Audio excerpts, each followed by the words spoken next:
All right, guys, welcome back to MMA Al Dente. I'm here to talk about Raoni Barcelos versus Trevin Jones, a fight that's got me intrigued. Trevin Jones is a very intriguing fighter.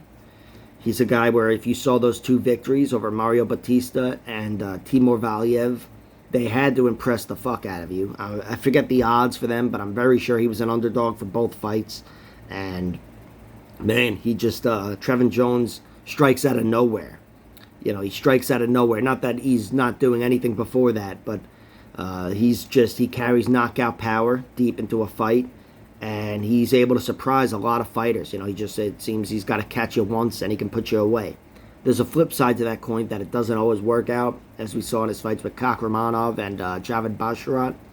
But still, he impressed me in both those fights to some extent. Even more so, like, I feel like he was faring better than he was certainly in the Valiev fight, you know, his victory there, which is no longer a victory because, I don't know, I can't keep up with this shit. Tested positive for something, whatever the fuck, I don't know. But anyway, Trevin Jones is a guy who's, you know, I do consider him the technically inferior fighter here to Raoni Barcelos. But he's very tough, really tough to put away. He's really tough to dominate. A lot of his losses, like the majority of them, come via split decision. A lot of tight decisions on his record. And you could see, you know, in his fights, he's always in there, in his losses, really.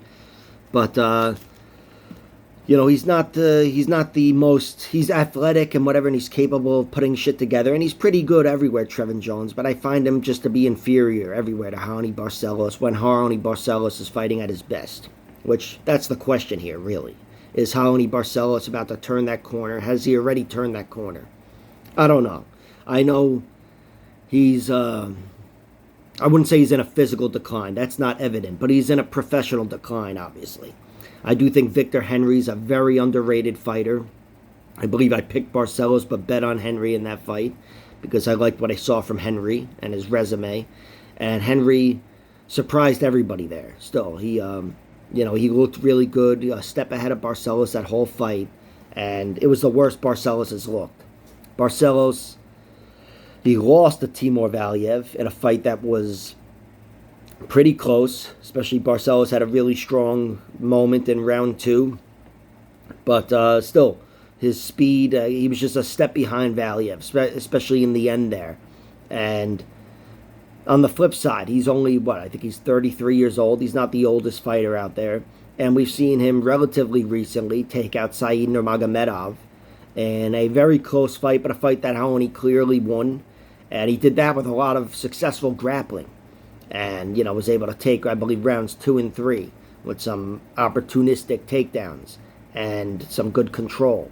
And, look, Barcelos, I haven't seen him get knocked out, so he's my pick. I'm going Barcelos.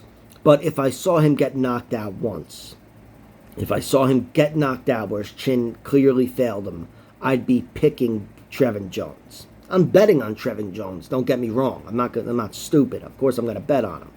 Especially via knockout once that becomes available, even though his money line itself, plus 180, is enticing. I do feel like they kind of got these odds wrong. Just, it's a matter of trends. You know, Trevin Jones, not that he's really trending upward, but Raoni Barcelos, I feel like in everybody's opinion, is trending downward. And Trevin Jones is a guy who's almost indomitable, really tough to kick his ass thoroughly, and really tough to finish, too, despite the Kakhramonov finish. But he's really tough to finish. And he kind of gave Kakhramonov that guillotine. Was it a guillotine? I don't fucking know. I feel like he did. But anyway, you know, Trevin Jones, you know, he's not a guy that's going to take himself out of the fight. And he's going to be in there, and he's always going to be athletic and dangerous. So there's a lot of upside on Trevin Jones. So even though I'm picking Barcelos to win a decision, I will be betting on Trevin Jones. I might not even bet on Barcelos to win a decision. I'm waiting to see the odds.